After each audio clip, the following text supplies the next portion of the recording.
નમસ્કાર દર્શક મિત્રો, હિન્દ ગર્जना ન્યૂઝમાં આપનું હાર્દિક સ્વાગત છે। મકરપુરા ડેપો ખાતે જાહેરમાં ઝઘડો કરનાર સમૂહને પકડી પાડતી મકરપુરા પોલીસ સ્ટેશન ટીમ।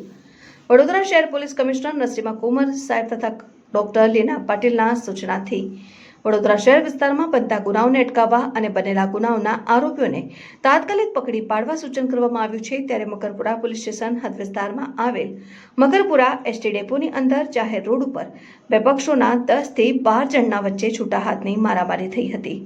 સામાન્ય એક્ટિવા બાઇક હથડાવવા બાબતે અંદરોઅંદર ઝપાઝપીના ઝઘડાએ મોટું સ્વરૂપ ધારણ કર્યું હતું, જેથી મકરપુરા પોલીસ સ્ટેશન ટીમ સ્થળ ઉપર આવી જાહેરમાં ઝઘડો કરનારને પકડી પાડવામાં આવ્યા હતા। ब्यूरो रिपोर्ट, हिंद गर्जना न्यूज, वडोदरा। मकरपुरा पर डेपो में जो हमारे घर से लड़ाई झगड़ा हुआ, उसके लिए हम माफी मांगते हैं